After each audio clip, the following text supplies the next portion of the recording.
नमस्कारम। हम और आप मिलके पढ़ रहे हैं सदगुरु की किताब चाहो और पालो, और इस क्रम में ये 8वीं वीडियो है। आज का जो टॉपिक है उसका नाम है 20 वर्ष की उम्र में सदाबहार। 20 वर्ष की उम्र में दुनिया सदाबहार ही दिखती है, लेकिन जब आप 60 के होते हैं, जब आप 70 और 80 के होते हैं तो दुनिया बदल जाती है। सदगुरु यहाँ दो मुख्य बातें बता रहे हैं। पहली चीज जो शरीर, और दूसरा चीज है मन। तो क्या बूढ़ा होता है और क्या बूढ़ा नहीं होता है, हमें कैसे रहना चाहिए कि हर वर्ष आपको ये दुनिया सदाबहार ही लगे। तो पहले क्रम में सदगुरु बताते हैं कि अगर आप 150 साल पहले इस दुनिया में आए होते तो आपका शरीर एक अलग ढंग से परिश्रम कर रहा होता, लेकिन आज विज्ञान के विकास के चलते हमारा जो लाइफ है बहुत ही कंफर्टेबल हो गया है, और उस कंफर्ट की वजह से हम बहुत सारी बीमारियों को न्योता देते हैं। दो तरीके से लोग इस दुनिया में काम कर रहे हैं। पहले वो हैं जो बहुत ज़्यादा काम कर रहे हैं, जिसकी वजह से उनकी तबीयत ठीक नहीं है, उनका स्वास्थ्य ठीक नहीं है। और दूसरे वो हैं जो बहुत कम काम कर रहे हैं, इस वजह से उनका स्वास्थ्य सही नहीं है। दुनिया की 80% बीमारियां, अगर आप अपने बॉडी को सही ढंग से काम करें तो आपकी बीमारियां ठीक हो सकती है, और शेष 20% में अगर आपने खाने पीने के ढंग को ठीक कर लिया तो आप ठीक हो सकते हैं। अगर किसी भी समाज में 90% लोग ठीक हो जाए तो 10% लोगों को हम अच्छी देखभाल कर सकते हैं। इस क्रम में सदगुरु बताते हैं कि शंकरन पिल्लई की पत्नी ने उनको जन्मदिन पे पूछा कि आपको कौन सा उपहार चाहिए। श्रीमती जी ने सुबह सुबह अखबार पढ़ा था और उसमें एक बहुत ही खूबसूरत कार की तस्वीर देखी थी। फिर उन्होंने कहा कि ठीक है, उसी को ध्यान में रखते हुए उन्होंने बोला कि जो 0 से 120 की स्पीड तक सिर्फ 6 सेकंड में जाए, ऐसी मशीन लेके आइएगा, ऐसी कोई चीज लेके आइएगा। तो बर्थडे आ गया। शंकरन पिल्लई ने बोला कि ठीक है, तुमने जो चीज मांगी थी वो आ गई है, बाहर प्रतीक्षा कर रही है। तो बहुत ही उत्सुकता के साथ शंकरन पिल्लई की वाइफ ने दरवाजा खोला। उन्होंने देखा कि वहां पे वजन नापने की मशीन है।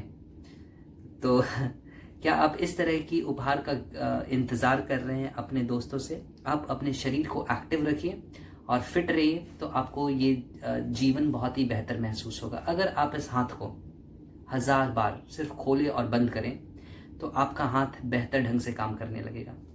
अगर आप रोज प्राणायाम की क्रिया करते हैं, श्वास अंदर लेते हैं, बाहर छोड़ते हैं, तो आपके फेफड़े अलग ढंग से काम करने लगेंगे, बेहतर काम करने लगेंगे। तो अपने शरीर को एक्टिव रहने से आप अच्छा महसूस कर सकते हैं। 20 साल की उम्र में सदाबहार जैसा महसूस कर सकते हैं। दूसरी चीज है आपका मन। एक खास अवस्था तक पहुंचते ही कुछ लोगों के मन में ये विचार घर कर लेता है कि अचानक उनमें बुढ़ापा आ गया है। हर वर्ष अपना जन्मदिन मनाते हुए वो हर किसी से बधाइयां स्वीकार करते हुए इस धरती पर जिए हुए वर्षों का हिसाब लगाते रहते हैं। आप किस समय अपने आप को बूढ़ा महसूस करते हैं? तभी जब आपने बीते हुए समय की ओर मुड़कर देखा है। तब आप जिस रास्ते से चल कर आए हैं वहां से ना जाने किन किन लोगों द्वारा फेंके गए कूड़े को आपने अपने मन में इकट्ठा कर रखा है। उन्हें जब तक फेंके बिना आप ढोते रहेंगे, वह भार आपको दबोचते रहेगा। गांव से आकर मेरे बागान में एक सज्जन काम करते थे। उन्हें गणित नहीं आता था, लगभग 50 साल के होंगे, लेकिन जब उनकी उम्र के बारे में पूछा जाए तो वो हमेशा यही कहते थे 20 या 25 साल का होऊंगा। बारिश होने पर वो खेत जोतते थे, हवा चलने पर बुवाई करते थे, भूख लगने पर वो खाना खाते थे। इस हद तक सादगी से भरा जीवन था उनका, एकदम सीधे।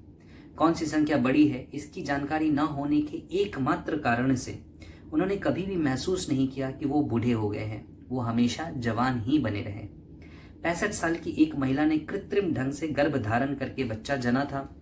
बच्चे के नामकरण संस्कार का अवसर आया। बंधु मित्र सभी लोग इकट्ठा हो गए और उनको बधाइयां दी।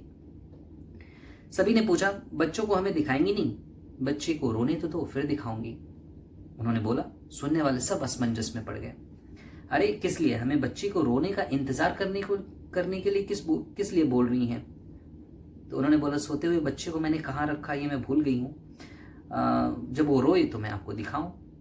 तो समय द्वारा उपभोग किया गया आपका शरीर कुछ एक सीमाओं को लांघने पर सक्रिय रहने की शक्ति गंवा सकता है।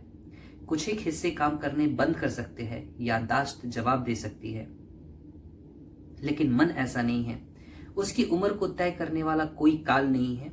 अपने अंदर क्या इकट्ठा कर रखा है, किन चीजों को गठरी में बांध रखा है, यही बोझा मन की आयु का निर्णय करता है। कंधे के बोझ से पीठ झुक सकती है, मन के बोझों की वजह से उम्र अधिक दिखाई देती है।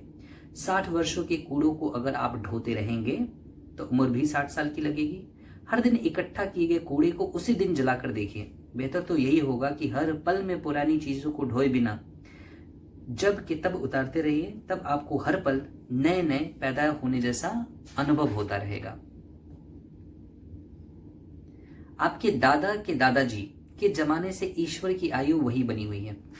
वे जिंदगी को व्यापार के रूप में नहीं समझते। वह चीज दो, मैं यह चीज दूंगा, इस तरह सौदेबाजी नहीं करते। किसी को ना अपना मित्र बनाया और ना ही किसी को अपना शत्रु के रूप में देखा। बारिश के समय वो भक्त के बाग को भी सींचते हैं और नास्तिक के बाग को भी। किसी के बारे में किसी तरह का बोझा ना ढोने की वजह से ही उनकी उम्र बढ़ती ही नहीं। कम से कम इस हिसाब से आप भगवान का अनुसरण कीजिए, बिल्कुल भगवान जैसे हो जाइए। इस मामले में जिंदगी को बाहर से दर्द के साथ तमाशे की तरह देखना बंद कीजिए।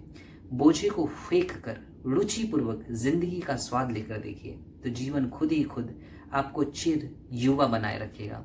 20 साल की उम्र में सदाबहार बनाए रखेगा। Thank you so much for watching me. We'll see you in the next video very soon.